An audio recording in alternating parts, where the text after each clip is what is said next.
Halo teman-teman, apa kabar? Welcome back to my channel. Di video kali ini kita akan melanjutkan tutorial Node.js. Di video sebelumnya kita sudah belajar terkait dengan dasar-dasar Node.js. Kita sudah belajar terkait dengan core modul, kemudian local modul, kemudian third party modul. Nah, di video kali ini kita akan menggabungkan hasil belajar kita sebelum-sebelumnya menjadi satu buah latihan ya. Kita akan membuat satu buah latihan sederhana. Kan teman-teman buka terminalnya, saya akan masuk ke direktori tempat latihan saya biasa simpan. Nah, di sini ya. Kemudian saya akan membuat direktori 05 latihan node ya. Saya akan masuk ke direktori 05 latihan node.js. Kemudian di sini saya akan menginisiasi untuk project node.js-nya. Kita tinggal mengetikkan npm init. Saya akan menggunakan min.y ya. Saya akan mengambil defaultnya. Oke, ini sudah tersetup. Kita akan buka dengan menggunakan Visual Studio Code. Oke, di sini ya. Nah, teman-teman bisa lihat ini yang sudah tadi kita setup. Saya akan tambahkan di sini untuk tipenya. Saya akan menggunakan modul seperti ini. Oke, kemudian ini mainnya saya akan ganti dengan src, kemudian index.js. Oke ya. Nah, di sini saya akan membuat satu buah file di folder src, kemudian filenya index.js. Oke. Ini paket kita, kemudian ini file index.js. Nah, kita akan menggunakan beberapa core modul seperti file system, kemudian readline. Nah, kita akan gunakan itu. Nah, teman-teman bisa buka browsernya ya. Kita akan masuk melihat dokumentasinya. Node.js kita masuk ke doc. Nah, teman-teman pilih versi teman-teman yang teman-teman gunakan. Saya menggunakan yang ini. Nah, kita akan menggunakan readline. Ini ada readline ya. Teman-teman tinggal klik. Nah, scroll ke bawah. Nah, di bawah ada panduan untuk menggunakannya. Nah, ini ya. Kita akan menggunakan ini. Readline ini. Nah, di projectnya teman-teman buat satu file baru lagi. Namanya readline.js. Nah, di sini kita tinggal copy dari yang contoh ini nih. Kita bisa copy. Nah, nanti kita akan gunakan ini untuk membaca inputan dari user ya. Nah, readline. Nah, ini saya akan ganti. Sini nama, misalkan masukkan nama Anda. Nah, misalkan seperti ini. Nah, saya tidak akan mencetaknya. Kemudian saya akan duplikat ini. Saya akan mengambil email. Masukkan email misalkan ya. Kemudian kita akan duplikat lagi. Ini saya akan ganti dengan alamat. Di sini masukkan alamat. Nah, seperti ini ya. Nah, kemudian di bagian akhir kita akan ekspor. Kita akan ekspor menjadi konstanta untuk data ya. Nah, seperti ini. Kita akan save. Nah, ini untuk readline-nya. Nah, tinggal kita import ke sini. Import data from readline.js ya. Ini filenya readline.js. Kemudian kita akan cetak console.log data. Oke ya. Nah, kita akan menambahkan perintah menjalankannya ya. Saya akan tambahkan di sini start. Nah, dengan isinya node kemudian src index.js. Kita akan save. Nah, teman-teman buka terminalnya, control backtick. Kita coba dulu ya. Nah, kita akan ketikkan npm start. Oke, masukkan nama, misalkan kode, enter, email, kode, bla bla bla.com, misalkannya alamatnya. Oke, ini sudah bisa ya kita dapatkan. Oke, input bisa kita dapatkan. Nah, sekarang kita akan menambahkan untuk membaca hasil inputnya ya. Nah, Kita akan buat lagi di sini satu file namanya proses.js misalkan ya. Nah, dalam proses.js ini kita akan import fs file system ya. Kita akan ambil dari file system. Nah, di sini kita akan membuat sebuah fungsi yang digunakan untuk membaca dan menulis file JSON ya. Kita akan ekspor dulu sebuah fungsi, sebuah konstanta create data. Nah, create data ini adalah sebuah arrow function yang akan mengirimkan data. Nah, kita akan gunakan arrow function seperti ini ya. Nah, pertama kita akan cek dulu. Nah, kita akan ngecek apakah file system ini existing. Kita akan cek dulu ya. Karena kita akan menggunakan folder data, kita akan cek folder datanya ada nggak nih.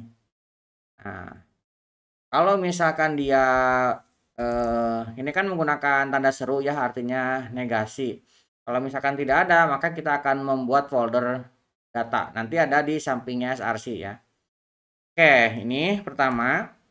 Kemudian kita akan cek lagi jika file sistemnya. Nah, kita akan cek untuk exist filenya.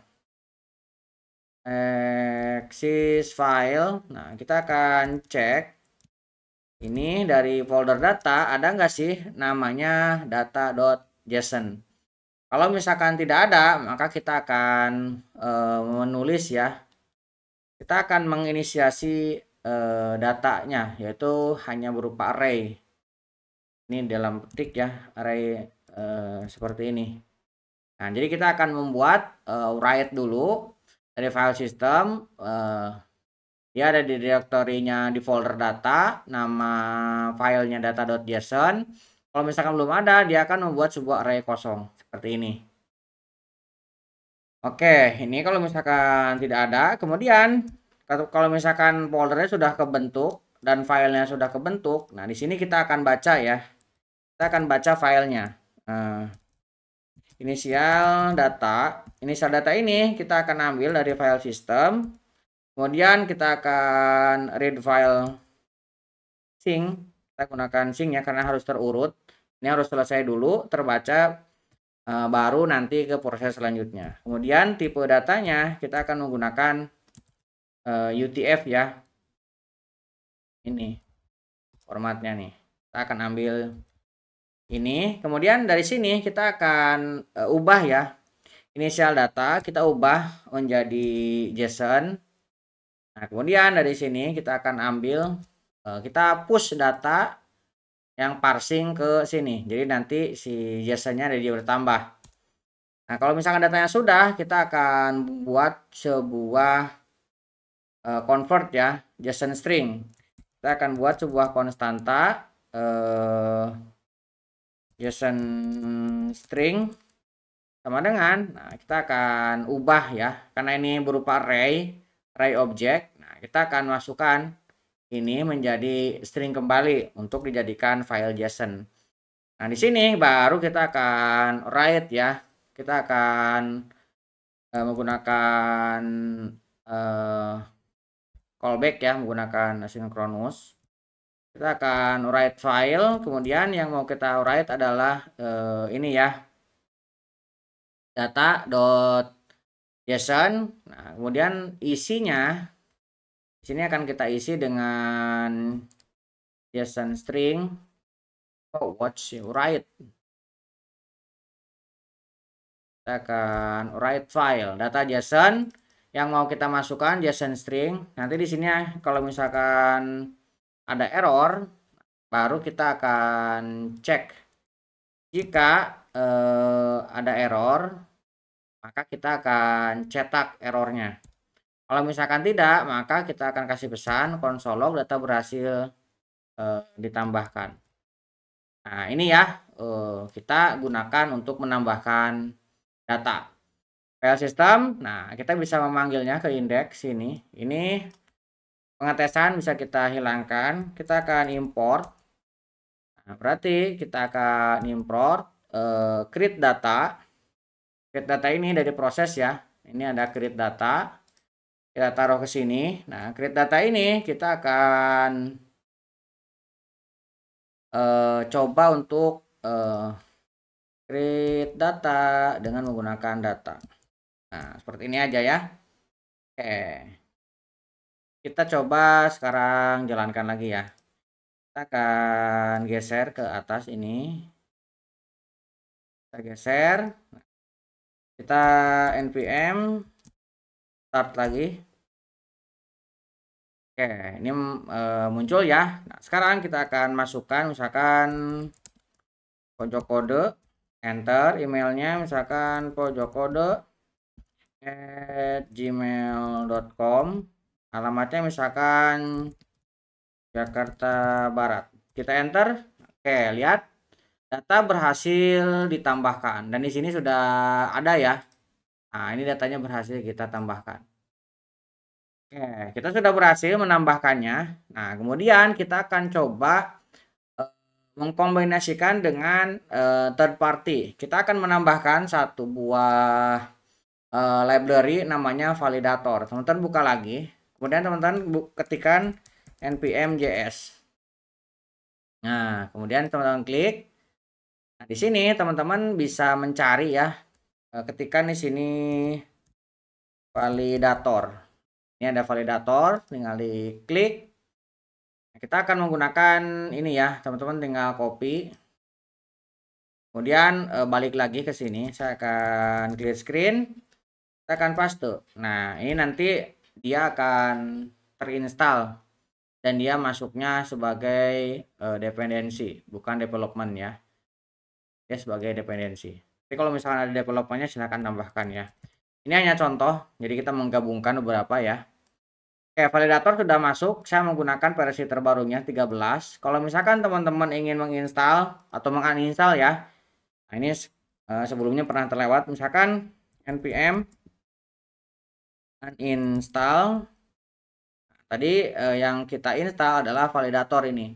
Misalkan kita akan menginstalnya ini ya, validator ini dengan mencantumkan versinya. Saya uninstall dulu. Oke, uninstall sudah ya, ini hilang. Nah, kalau misalkan teman-teman mau menginstal tapi versinya ditentukan. Nah, ini tinggal teman-teman tambahkan add. Nah, kemudian di sini kan ada versinya nih. Nah, kalau misalkan teman-teman mau mengikuti mau yang sama versinya tinggal tambahkan di sini. Nah, paste ke sini dan enter. Ini sama aja. Karena saya menggunakan versi 13.11.0. Nah, di sini juga sama nantinya. Itu ya. Jadi kita menghapus kalau misalkan mau spesifik versi seperti itu. Oke, validator sudah kita tambahkan. Nah, berarti kita bisa menambahkan lagi di sini satu file namanya validasi. Nah, validasi.js. Nanti kita akan tambahkan validasinya. Nah, di sini kita akan import lagi validator. Kita akan ambil from validator. Oke. Kemudian kita akan membuat function cons validasi misalkan ya. Validasi ini akan memvalidasi nanti untuk name, kemudian email, kemudian alamat. Alamat ini yang mau kita validasi ya nanti. Nah, kita jadikan parameter. Nah, di sini, nah pertama kita akan name-nya. Teman-teman bisa lihat di sini ya. Ini ada beberapa perintah yang bisa teman-teman gunakan. Nah, ini ada sanitize-nya juga. Nah, kita akan coba membersihkan dulu spasi ya. Nah, di sini ada nih. Kita akan menggunakan ltrim dan rtrim. Kalau misalkan teman-teman ingin menghilangkan escape ya, menghilangkan input karakter HTML. Nah, kita bisa menambahkan escape. Ini bisa teman-teman tambahkan. Nah, misalkan seperti ini. Berarti teman-teman tinggal panggil validator dari atas itu, kemudian escape. Nah, kita tinggal tambahkan name seperti ini. Kalau misalkan mau menambahkan menghapus spasi, berarti validator dot ltrim. Nah, tinggal tambahkan lagi ke sini. Nah, ini tutup. Nah, kemudian rtrim dari sebelah kanan. Nah, misalkan validator, kemudian rtrim. Ini kalau misalkan ingin menghapus spasi kiri kanan dan juga menghilangkan HTML-nya ya, tag-tagnya. Teman-teman bisa lihat di sini nih kayak siku seperti ini, n karakter-karakter yang dengan HTML simbolnya kita bisa hilangkan. Oke, jadi kita membersihkan nama dengan validator di sini. Nah, ini bisa kita lakukan hal yang sama untuk email. Emailnya kita tinggal ganti dan ini kita ganti dengan email. Oke ya. Nah, kemudian kita akan memanggil juga untuk alamat. Ini sama. Kita coba dulu nanti kalau misalkan dikira simbolnya hilang, kita escape-nya kita hilangkan ini. Oke. Nah, biasanya sih ini kalau saya karena ini ada add ya. Ini yang escape-nya ini tidak digunakan di email. Cukup hanya spasi aja. Ini bisa kita hapus. Nah, seperti ini. Oke ya. Nah, kemudian kita akan validasi di sini. Caranya kita akan tambahkan di sini if jika validator, kita akan cek dulu pertama is empty. Nah, berarti kalau is empty jangan pakai seru, tanda seru ya. Jika dia kosong namanya, name-nya, maka kita akan tambahkan console log ya. Console.log nama tidak boleh kosong. Kemudian kita akan returnkan false. Oke, kemudian kita akan cek lagi nih. Jika tidak validator email, maka email tidak valid dan kita returnkan false. Kemudian kalau misalkan alamatnya kosong, kita akan returnkan false. Jika semuanya ini terpenuhi, kita baru returnkan true ya. Nah, ini untuk validasi dan ini sudah kita ekspor di sini. Nah, jadi kita bisa langsung memanggilnya di sini. Nah, setelah data kita validasi dulu. Kita akan import validasi. Kita akan ambil dari validasi. Nah, sebelum kita create data, kita akan lakukan validasi dulu. Caranya, teman-teman tinggal masukkan ke sini ya. Jika kita akan validasi di sini, kita akan ambil data nama, data email, dan data alamatnya ke sini. Kalau misalkan dia mengembalikan true, ini kan di validasi ini kan return false, nah ini terakhir return true. Kalau semuanya lolos, maka dia akan mengembalikan true. Maka ketika dia bernilai true, dia akan memproses datanya sini ya. Oke, kalau misalkan dia tidak true, kita tambahkan di sini else-nya.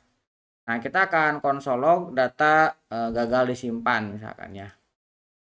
Data gagal disimpan. Oke, ini kita save. Nah, sekarang kita bisa coba jalankan lagi. Kita akan menggunakan npm start. Oke ya, kita bisa geser. Nah, ini kita masukkan nama, misalkan Jono. Kita enter emailnya jono@gmail.com. Kita enter alamatnya misalkan Jakarta Pusat. Kita enter. Nah, pesannya ada ya, data berhasil ditambahkan. Kita lihat di sini. Jono ada gak? Nah, Jono masuk ya. Nah, sekarang kita akan coba jalankan untuk yang salah misalkan ya. Nah, kita coba masukkan misalkan kosong namanya, emailnya kosong, alamatnya kosong. Nah, dia pesannya nama tidak boleh kosong ya, dan data gagal disimpan. Dan di sini teman-teman lihat tidak ada tambahan data ya. Oke, ini sudah jalan ya validasinya. Kalau misalkan namanya benar tapi emailnya salah, misalkan namanya tes, emailnya misalkan hanya tes aja. kemudian alamatnya kosong, kita enter. Nah, dia mengembalikan email tidak valid ya, karena ini formatnya bukan email. Ataupun misalkan kita jalankan lagi, namanya benar, tes, kemudian emailnya benar juga, tes @gagaga.com misalkan. Dan alamatnya kosong, kita enter. Nah, tetap ya, data gagal disimpan. Ini alamatnya tidak boleh kosong. Nah, kita menambahkan validasi. Nah, terkait dengan validasi, teman-teman bisa cek di sini ya. Nah, ini ada banyak sekali keterangan yang bisa teman-teman gunakan, validasi yang bisa teman-teman gunakan. Silakan dibaca dan dicoba-coba ya. Kayak misalkan ini untuk mengkomparasikan, kemudian di sini untuk mengecek nomor telepon juga ada. Misalkan kemudian ngecek tanggal, apakah formatnya ini date, kemudian yang tadi empty sudah, kemudian formatnya ini float, kemudian hash juga ada ya, email. Nah, ini ya banyak yang bisa teman-teman gunakan sebagai validasi. Oke, untuk latihan kali ini kurang lebih seperti itu. Jadi kesimpulannya kita sudah menggunakan core modul. Core modul yang kita gunakan di sini ada readline ya. Ini dari node-nya. Kemudian kita juga sudah menambahkan untuk file system, ini juga core modul. Dan kita juga sudah menggunakan third party untuk validasi. Nah, kita juga sudah memisahkan file-file ini dan kita menggunakan ini ya, import untuk penggunaannya. Mudah-mudahan bisa maju teman-teman. Buat teman-teman yang belum subscribe, jangan lupa subscribe dan nyalakan tombol loncengnya. Sampai ketemu di video selanjutnya.